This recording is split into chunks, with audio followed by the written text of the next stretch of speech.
Buen día, vamos a hablar este día un poco de aspectos que son fundamentales para el derecho, especialmente para el derecho penal, por cuanto este es un derecho de carácter punitivo sancionador, es decir, que regula una conducta, la pena como una sanción, pues que lógicamente será impuesta por el juez o por un juez, previa el seguir todo el juicio que de acuerdo al artículo 12 de la Constitución pues debe aplicarse para establecer una sanción.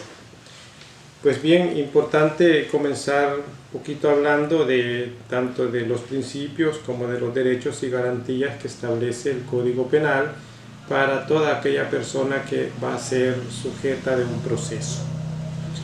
Y dentro de esas es preciso comenzar haciendo una pequeña alusión a las garantías, de dónde nacen los derechos y garantías de todo ciudadano, pues de la Constitución de la República.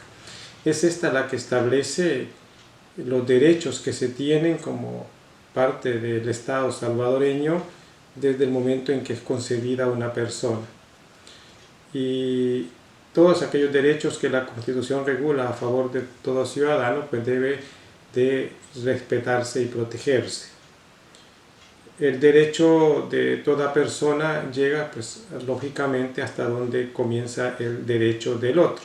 De ahí que el rompimiento de ese orden social lleva en un momento determinado a que una persona sea procesada penalmente si ese derecho está garantizado bajo alguna figura jurídica considerada como delito. Entonces, al final, importante es que partamos que para hablar del derecho penal como tal, pues es necesario que entendamos que el artículo 1 y 2 de la Constitución es el que establece las garantías de manera general para todos los ciudadanos del país, sin contar, por supuesto, que en todo el desarrollo de la primera parte de la Constitución, pues encontramos una serie de derechos que amparan no solamente la integridad física, personal, sexual de una persona, sino que además sus derechos laborales, sus derechos sindicales, sus derechos de acuerdo a la propiedad, a la religión, a la libertad, etc. Todos esos derechos son bienes jurídicos que la Constitución garantiza a favor de los ciudadanos y que la violación a esos bienes jurídicos pues trae consigo el cometimiento de un delito y como consecuencia pues una sanción penal. De ahí pues entonces que el derecho penal es una garantía para que se cumpla y se respeten los derechos consagrados en la Constitución.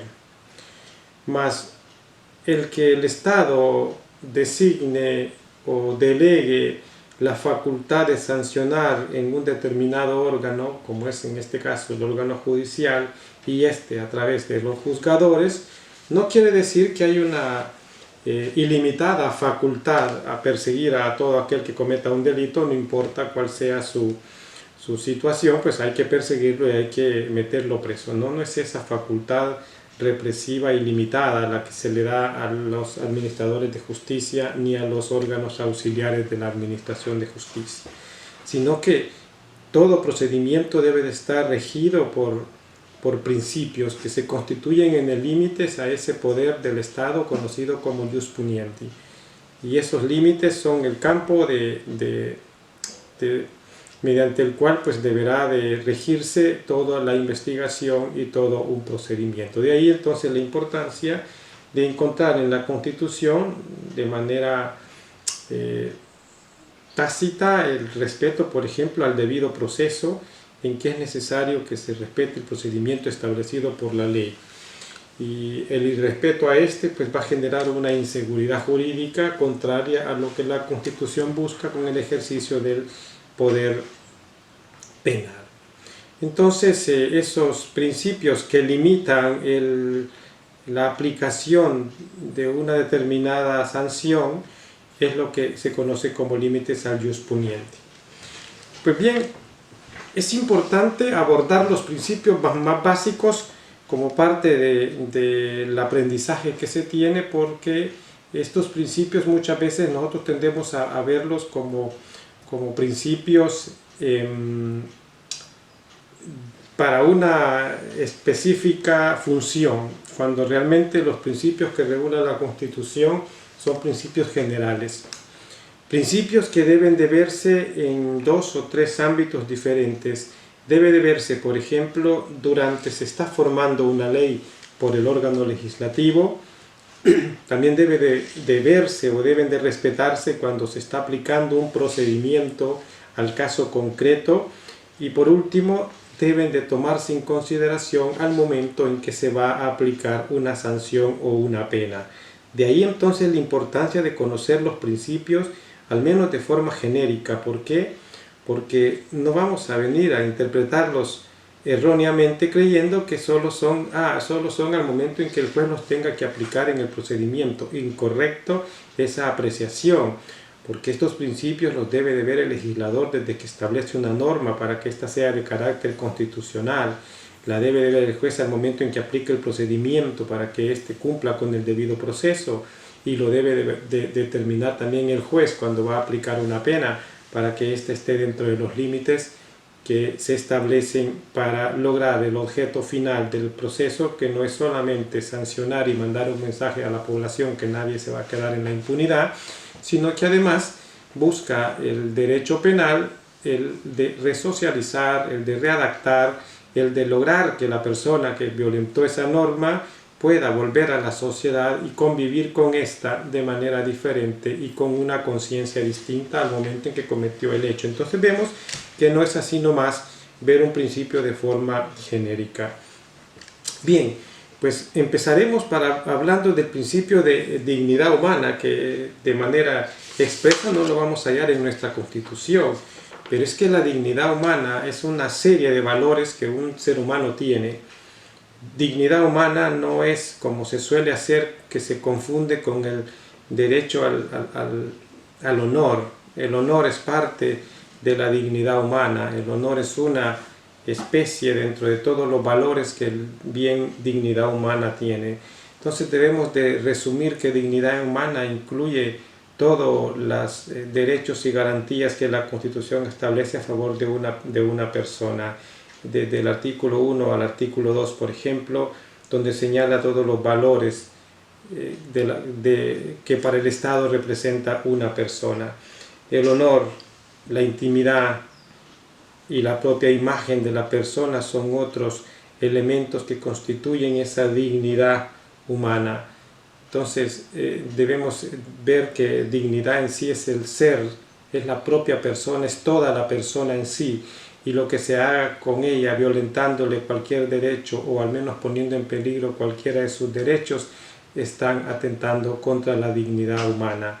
Por esa razón es que debemos ver que este principio es un principio muy, pero muy importante, que debe de tomarlo en consideración la Asamblea cuando va a legislar y a establecer aquellos delitos. Recordemos que el derecho penal debe de ser el que menos debe de tratar de intervenir en la vida de las personas.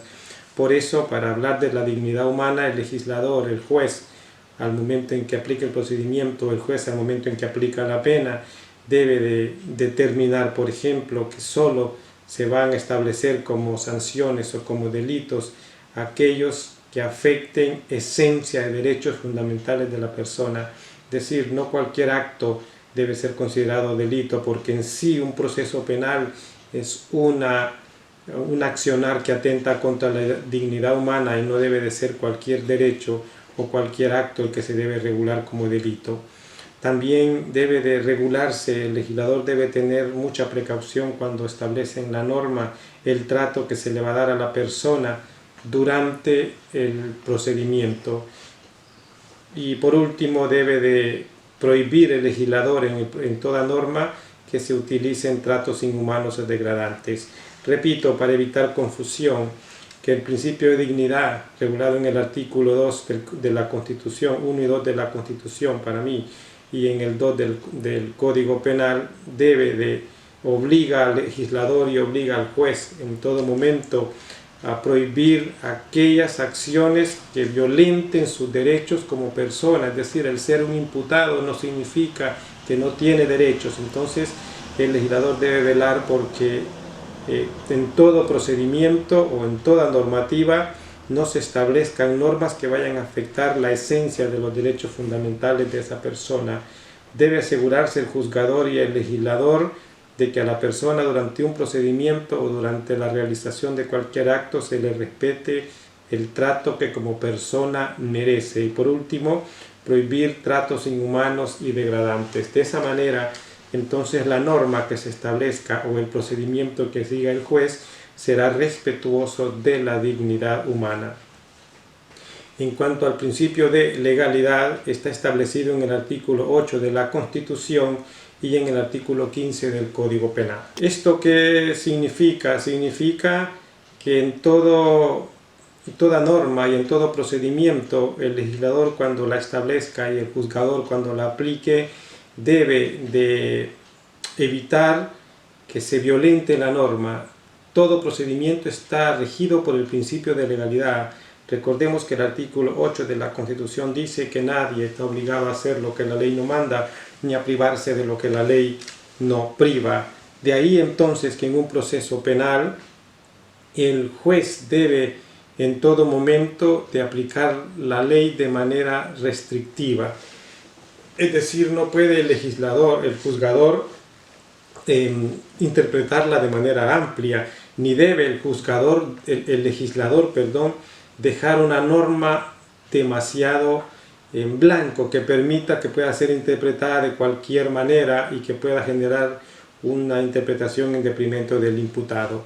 De ahí entonces la necesidad de que esa norma sea interpretada de manera irrestricta. También el legislador y el juzgador debe en todo momento dejar libre la oportunidad de aplicar la norma más favorable al reo y prohibir la retroactividad de aquella norma que pueda generarle daños y perjuicios a las personas procesadas. También este principio como garantizador de los derechos de las personas procesadas y límite del juzgador y del legislador, pues también exige que las sanciones o los casos que se regulen como delitos sean muy bien determinados, es decir, no puede quedar un delito al arbitrio del juez de cómo lo va a interpretar o del mismo investigador con fiscalía interpretando de manera antojadiza una norma. Debe ser determinada no solamente el ilícito penal, sino además el procedimiento a aplicar. Si se deja al arbitrio de un juez o de un investigador la realización de un procedimiento o de un acto en específico, atenta contra los derechos del imputado. También pues, es importante que siempre el legislador y el juzgador tomen en cuenta en toda norma que, respetando el principio de legalidad, deben evitar dejar la interpretación analógica de los casos en materia penal. Debe de ser estricto y concreto cada caso en específico y cada procedimiento para que no se interprete o no se haga una aplicación analógica de la norma. Esto es el principio de legalidad, es asegurar al imputado que su proceso va a ser un proceso justo, no inventado, no que dependa del arbitrio de un juez ni del investigador. Y eso es una obligación no solo del juzgador al momento de aplicarla, sino del juzgador, del legislador al momento de establecer la ley. Otro principio es el principio de lesividad del bien jurídico, muy importante, que cuesta mucho entenderlo en nuestro medio, porque de acuerdo a lo que establece nuestra normativa de forma específica el Código Penal, cuando habla del principio de legalidad en el artículo 3, deja muy claro en el inciso segundo que las responsabilidades no deben de ser vistas desde el resultado del acto, prohíbe la responsabilidad objetiva. ¿Qué quiere decir esto? Que no podemos ver por el resultado una posible sanción. Para poder establecer que una persona es responsable, no basta con que haya un muerto, no basta con que esté una persona lesionada, no basta con que haya una persona violada. Ese es el resultado de un posible ilícito, pero hay que seguir toda la investigación para determinar si esa persona realizó el acto y en qué momento lo realizó. Hay que determinar si esa persona realizó ese acto con conocimiento o lo hizo por una causa de justificación o simplemente porque es una persona inimputable. Entonces, el principio del bien jurídico nos obliga a que, aparte de ver el bien jurídico, determinemos nosotros otro tipo de responsabilidades. Por ello, si un acto parece delito pero no lesiona un bien jurídico, no puede ser considerado delito y menos sancionable. Por eso es importante que el legislador defina bien dentro de la normativa qué bien jurídico está protegiendo para determinar que este bien jurídico fue lesionado. También es importante que el legislador deje claro dentro del procedimiento los aspectos que debe de valorar el juez. Dentro de la normativa actual tenemos que el bien jurídico lesionado debe o resultar afectado o por lo menos haberte puesto en peligro para que esto sea objeto de una sanción. De ahí entonces también la importancia que, aunque todo parezca delito y aunque el procedimiento haya llevado a considerar que eso es un delito, si al final no hay un bien jurídico lesionado, pues tampoco podría ser sancionada la persona. De ahí entonces también que la prohibición de este principio hacia el legislador de no establecer como delito cualquier lesión a bienes jurídicos, porque hay bienes jurídicos que podrían en un momento determinado ser reclamables o exigibles por otra vía que no necesariamente fuera el derecho penal, sino que los bienes jurídicos que debe el legislador establecer como delitos pues deben de ser aquellos que realmente afecten a una generalidad y que causen un daño real a ese bien jurídico. Entonces, este es otro principio necesario para que el poder de sancionar que tiene el Estado sea limitado. No cualquier lesión a un bien jurídico y además no lo que aparente ser lesión a un bien jurídico, sino que este tiene que ser al menos haberse puesto en peligro.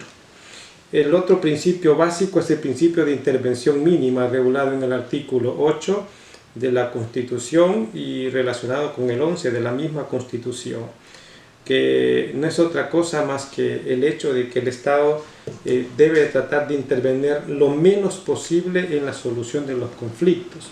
De forma genérica se ha considerado que este principio lo que le lleva al legislador y al juzgador pero más al legislador, es a decirle, mire, primero hay que tratar de que los problemas se resuelvan por las vías no judiciales, es decir, si los casos pueden resolverse a nivel comunal, a nivel de líderes, a nivel de iglesias, a nivel de personas que puedan mediar y que estos casos no lleguen a los tribunales, sería lo más saludable. Entonces le obliga al legislador a que determine que para que un caso sea considerado como delito es porque ese requiere de una intervención estatal necesaria, pero que trate de no regular como delito todas aquellas conductas que afecten bienes jurídicos. Tal es el caso, por ejemplo, de algunos hechos que pueden conocerse por la vía civil, como el incumplimiento a una obligación alimenticia. Lo importante es que el legislador trate de dejar vías alternas antes de utilizar al derecho penal como necesario. ¿Por qué? Porque la intervención del Estado en la regulación de los delitos y en el conocimiento de algunos casos que no afectan en grande un bien jurídico, pues debería de ser lo mínimo que debe de intervenir. Y esto de intervención mínima, pues lógicamente tiene su propio fundamento en la Constitución, porque ésta establece que el Estado pues va a garantizar el honor, la intimidad personal y familiar de las personas y no lo va a hacer directamente pues utilizando el derecho penal para resolverlo. Además de ello, pues lógicamente el Estado ve que el derecho penal debe ser subsidiario, es decir, que este debe de ser como resultado del fracaso de otros intentos menos dañinos para solucionar un conflicto o que menos dividan a la sociedad para solucionar el conflicto. Este es en sí el principio de intervención mínima, intervenir lo menos posible dentro de los conflictos sociales. Otro principio es el principio de igualdad y quizás uno de los más importantes porque este ha sido parte de la lucha de los movimientos feministas que siempre han considerado que a las mujeres se les trata en desigualdad con los hombres. Este principio lógicamente está regulado en el artículo 3 de la Constitución, pero este principio es muy amplio y lo vamos a resumir en que este principio no es otra cosa más que el hecho de que el legislador trate de legislar en todo momento de manera general, no estableciendo diferencias entre hombres y mujeres, entre negros y blancos, entre chiquitos y grandes, bueno, no viendo personas de manera independiente, sino que viendo a las personas como iguales. Esto no quiere decir que no haya diferencias, por cuanto de alguna manera siempre habrán diferencias por cuestiones de estratos, que aunque no querramos aceptarlo, siempre existen, y algunos de casos específicos en los cuales pues, por su misma calidad ciertas personas necesitan que se les trate de manera diferente. Hablamos de los diputados, del presidente y otros que nos guste o no, pues estarán en desigualdad con la mayoría de la población, pero es por su misma calidad y porque necesitan de una protección especial. Ya para ir finalizando, pues voy a hablarles del principio de culpabilidad y de proporcionalidad. El principio de culpabilidad es un principio muy importante dentro del derecho penal porque es la base para establecer una sanción a una persona que ha cometido un delito penal. Y tiene su fundamento en el artículo 12 de la Constitución y en el artículo 4 del Código Penal, 4 y 5 del Código Penal. ¿Por qué? Porque este principio lo que exige es que a la persona se le vea como tal. Es la parte más importante quizás de la teoría del delito. Porque acá se debe de valorar el acto, no el acto sino a la persona. El acto es que mató, pero hay que valorar a esa persona para saber por qué lo hizo, por qué esa persona no pudo actuar de manera distinta, o es que tiene algún problema mental, o es que se encontraba en un momento muy difícil donde no podía tomar otra alternativa, o simplemente esta persona estaba consciente de lo que estaba haciendo, sabía el resultado y aún así decidió realizar el acto pudiendo actuar de manera diferente. Entonces este principio es el que define la responsabilidad penal. Este principio es el que viene a determinar si la persona debe o no ser sancionada. De aquí pues que la responsabilidad de las personas jurídicas no es, en nuestro Código Penal no la contempla como tal, no se puede sancionar por ejemplo a Simán, a Superselectos o a cualquier institución o empresa. No es posible porque nuestro derecho penal no lo contempla. Únicamente el derecho penal contempla que se pueda sancionar al representante de la empresa, pero en el fondo no se está sancionando a la persona jurídica, sino que está sancionando a una persona por su carácter de representante de esa empresa. Desde ahí, pues que en sí las personas jurídicas no tienen una responsabilidad regulada en nuestra normativa penal, sino los que representan a esa persona jurídica que por regla general es el gerente. También es importante en el principio de culpabilidad el que se estudie el hecho, es decir, a la persona se le debe sancionar por el hecho, por el acto realizado, no por el resultado como ya lo planteé. Y si el acto realizado es un acto que no lesionó un bien jurídico, esa persona no puede ser declarada culpable. Es más, si el hecho por el tiempo ha perdido valor, lo que se llama en materia de derecho proscripción, si por X o Y motivo no se siguió el proceso en el tiempo, vencido el plazo establecido por la ley, pues tampoco puede ser la persona perseguible. Y aquí pues también tiene que ver lo que dije al inicio, si la persona realiza el acto de manera consciente y no hay una causa que justifique ese acto, pues lógicamente actuó con dolo, y por haber actuado con dolo o con culpa, que es negligencia o impericia, pues la persona debe ser considerada responsable. Y luego, repito, la prohibición que establece nuestro código de manera específica que no se puede sancionar a una persona por el simple hecho del resultado, sino que porque lo quería hacer y porque no pudo habérsele exigido una conducta distinta. El último es el principio de proporcionalidad, que muchas veces no lo comprendemos también, pero que tiene que ver con el momento en que el legislador establece un delito. Debe de pensar por qué le va a poner X o B pena, no simplemente porque por el fanatismo decir a este le ponemos 10, 15, 20 o 30 años de cárcel, sino que el legislador debe tomar en consideración una serie de circunstancias como por ejemplo el auge de esa delincuencia, el daño que está causando a la sociedad y la necesidad pues de que esa persona se le sancione, y de acuerdo a eso imponer una pena, pero además se le obliga al juzgador al momento en que interpone la pena a que determine entre un lapso mínimo y un máximo por qué le va a poner una pena, y de ahí pues que el artículo 62 del Código Penal establece las reglas para poder para imponer una pena. No puede el juzgador dejar de ver el daño causado a la víctima, no puede ver el juzgador de dejar de ver la gravedad del acto realizado, las circunstancias bajo las cuales la realizó, el estado en que la persona procesada realiza, una serie de circunstancias. Debe de ver incluso el área social donde vive, con quién se creció, cómo se desarrolló, qué se puede pedir, qué más se le puede exigir a la persona. Porque no es lo mismo una persona con conocimiento pleno del acto que va a realizar a otro que por su mismo nivel cultural pues posiblemente hasta ignore que el acto que realizó es un delito. Por esa razón es que para imponer una pena no basta el mínimo ni el máximo sin poder establecer por qué se le va a poner el mínimo ni por qué se le va a poner al máximo. Si eso se hace y no se fundamenta bien, da lugar a recursos que en materia penal pues, se conoce como apelación o incluso casación, que podría generar la nulidad de la resolución o de la sentencia dictada por falta de fundamentación. De ahí entonces la importancia del principio de proporcionalidad en el momento en que se establece un delito como en el momento en que se va a poner la pena.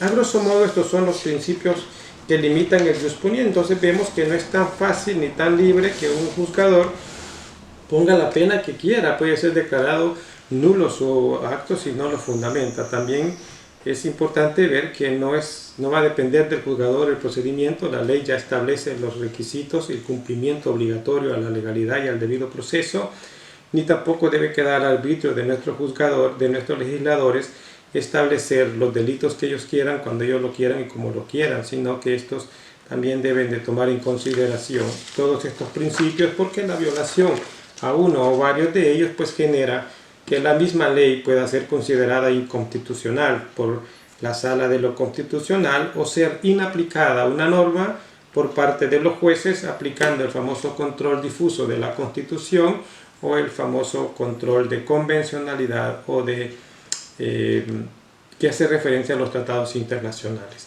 De ahí pues que es importante que retomemos que estos principios nos van a permitir comprender los alcances de la intervención del Estado en la imposición de penas, en el establecimiento de los delitos y en el establecimiento de los procedimientos. De ahí pues también que es importante que no vayamos a olvidar que el principio de culpabilidad no hace referencia a aquella culpa de haber cometido un accidente de tránsito, sino a una valoración de manera más completa del acto realizado por el imputado, y que el principio de proporcionalidad es el que va a generar la pena que impone el legislador y la pena que impone el juzgador al momento de dictar una sentencia, que debe estar regida por una serie de circunstancias, no bastando decir creo que el mínimo o creo que el máximo es el que le debo de imponer. Así termino con esto de los principios. Espero que sirvan de refuerzo a lo que ya conocemos, y cualquier cosa pues lo veremos en el futuro. Ha sido un gusto.